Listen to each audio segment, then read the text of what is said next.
Hello, my name is Connor McFadden. Along with Elizabeth Park, Natalie Stearns, and Connor Nichols, we hope to answer how UNL can help Lincoln leap into sustainability. We addressed the lack of public engagement within the Lincoln community on issues of sustainability. We hope to improve the education, retention, and participation of both students and the public on sustainability issues. With this in mind, we came up with our proposed goal. We hope to increase engagement with the local community by supporting urban agriculture in Lincoln through student involvement in land use decisions. This goal happens to correspond with a number of United Nations Sustainable Development Goals. Among these are goal number 4, the need for quality education, as well as decent work and economic growth, industry, innovation, and infrastructure, responsible production and consumption, and peace, justice, and strong institutions. Especially important to our plan is goal number 11, which aims to make cities inclusive, safe, resilient, and sustainable, as well as goal number 13, which involves taking urgent action to address climate change. Another goal that we found we addressed is a local goal through the Lincoln Environmental Action Plan, or LEAP. According to its website, LEAP is a blueprint that is needed to help Lincoln sustain a healthy environment. Also in this plan is Land Use Action Strategy number 2, which hopes to increase opportunities for urban agriculture. In order to achieve these goals, we hope to improve locally grown food. Locally grown food has been shown to travel, on average, 1,000 miles less than other food products in the United States. By doing this, we'll be able to reduce transport costs and therefore carbon emissions. Local gardens also act as a carbon sink, as growing plants absorbs carbon from the atmosphere and instead puts it into the ground. Our plan also improves the accessibility of fresh produce to marginalized communities and establishes an educational opportunity in which we hope to educate local communities about where food comes from. These urban agriculture movements have been shown to build community, both participation and civic engagement. There are many sustainability considerations that we had to take into account in our plan. Among these are the natural cycles that are involved in the phosphorus, nitrogen, carbon, and water cycles. Phosphorus and nitrogen have to do with the nutrients that a plant needs, which comes from the fertilizer and other nutrients that we put into it. The carbon cycle, as already mentioned, comes into play when we sequester carbon from the atmosphere and instead put it into the ground, as well as the water cycle, which many of us are familiar is needed for growing plants. The economic factors that we had to consider were the cost to build and maintain the gardens, which was thankfully low, as these gardens mostly rely on volunteer or community labor. Another important consideration was the alternate uses for the land, which becomes even more important when you consider the potential costs of remediating the land, as not all land comes ready-made for agriculture. The equity and societal factors that we had to focus on were the impact on lower-income communities. Community gardens have been shown to raise the property values by as much as 10% in 5 years. These effects are especially pronounced in low-income communities. Now, we hope that this will improve their quality of life, but there is the chance that this will instead increase their property values, which may be detrimental to people that are already low income. We hope, however, that by increasing the availability of fresh and affordable food, that we will be able to counteract this. Here's a concept map that details our thinking. We started with the broad goal of sustainability and narrowed it down to public engagement based on our group's interests. We hope to tackle this through 3 main means: education, community partnerships, and policy. In the education vein, there's the Master Gardener program that is installed through UNL. This certifies people and helps them with their gardening acumen. There are also workshops and speakers that we could utilize. In the community partnerships region, we specifically looked at a partnership with Community Crops, a nonprofit that we'll be talking more about later.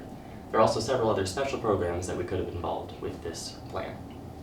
Finally, there is policy, in which we hope to initiate conversations with officials in order to change the codes and laws that affect our community in order to produce results that we like to see. Important to remember is our overarching goal of urban agriculture, which all of these hope to address. There are many stakeholders that we had to consider in coming up with our plan. Among these are community members, nonprofits, local government, and university management. Community members have been shown to care about public health, having a strong local community, a healthy, beautiful environment, and lower taxes. These are the relevant concerns of the community with regard to urban agriculture. Because of these concerns, we can expect community members to support these programs. Our research asserts that community gardening increases the availability of healthy food, it strengthens community bonds, it beautifies the environment, and it increases environmental literacy. However, there are cons.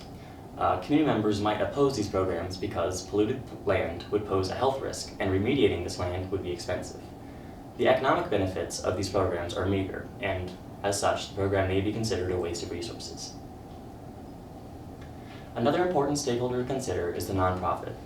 The one that we decided to focus on was Community Crops, whose stated value is to provide education, advocacy, and outreach to grow local food. Obviously, we expect this stakeholder to be very much in favor of our urban agriculture focus. Another important stakeholder is the local government, who hopes to appease the citizenry, ensure existing codes and regulations are obeyed, minimize the cost of taxpayers, and support the university. As evidenced by the LEAP program, there is the political will to increase sustainability in Lincoln. As such, we can consider the local government an asset. Another important thing to consider is the need for the local government to support the university. UNL provides 35,000 jobs every year and contributes $3.9 billion to the state economy. Obviously, we are an important resource to them, and they hope to keep us happy. Now for the university management. The university hopes to attract potential students. They want to provide development and volunteer opportunities to current students. They also hope to minimize draws on staff and resources and connect the local community to extend university influence. Our research shows that current freshmen are 2 times more likely to choose their school based on sustainability concerns than the entering freshman class just 3 years ago. With this in mind, it is clear that university, if it hopes to attract potential students, will consider urban agriculture movements such as the one we are proposing very beneficial. We considered many alternatives when finally deciding on our plan. One such alternative is the community rooftop garden at Dayton Kennedy Union in Ohio. This garden serves as a resource for students and the public to engage and understand the concept of community gardens. The second university alternative is located at the University of North Carolina at Chapel Hill. This campus has created an edible campus initiative, which encourages the public and students to grab a snack or find products for a full meal. This is where the food for all comes into play. North Carolina wants to push the public to utilize the garden and what it has to offer. There are currently 9 beds of gardens throughout the campus. An alternative from the community rather than university is the P-Patch program, which is an alternative related to our goal. This program was implemented in Seattle, Washington. The community garden program plans, administers, and protects gardens throughout the city, supporting gardens on private and public land. They provide special programs to youth, low-income, and underrepresented communities to promote sustainability.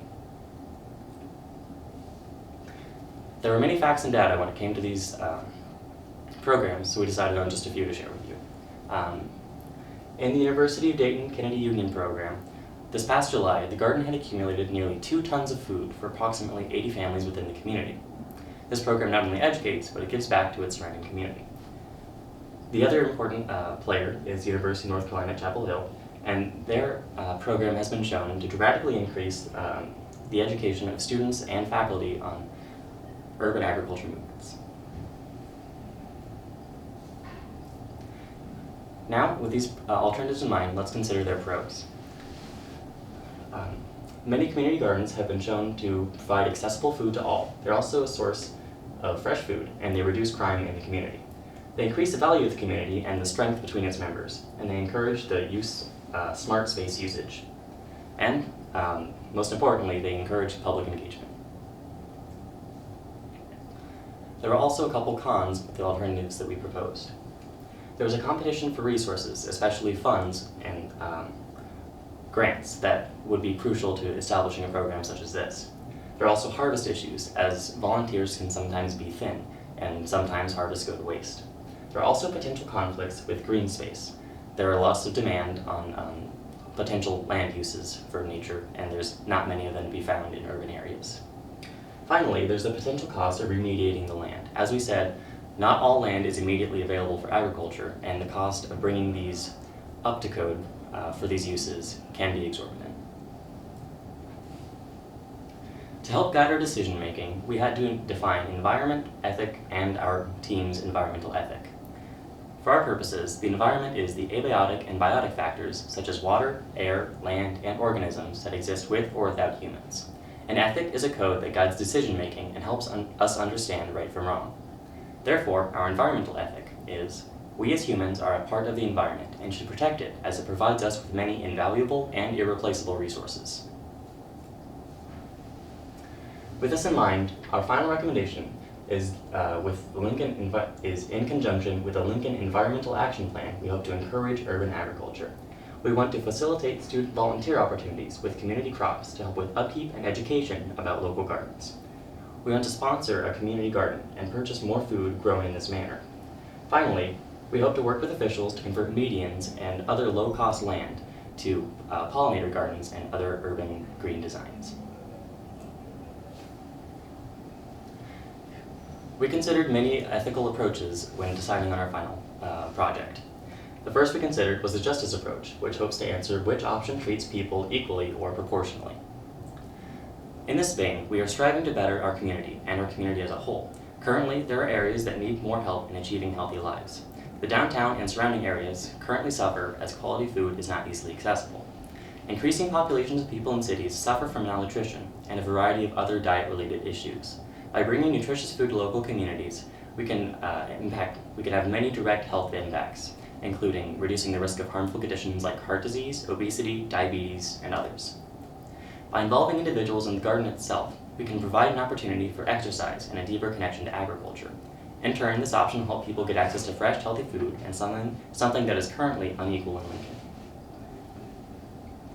Another approach that we considered was the common good approach, which hopes to answer which option best serves the community as a whole, not just some members. We found that our plan will better the community as a whole, as many low-income people are currently at risk of not getting the resources that they need, and our plan would help them achieve that. In conclusion, we recommend an urban agricultural plan for Lincoln. This was not our original plan, but we came to the decision through our research and our ethical analysis. Our group was kind of surprised at the lack of public engagement in general and with urban agriculture specifically. And so with our plan developed, we hope that Lincoln will take our advice and really see these programs through.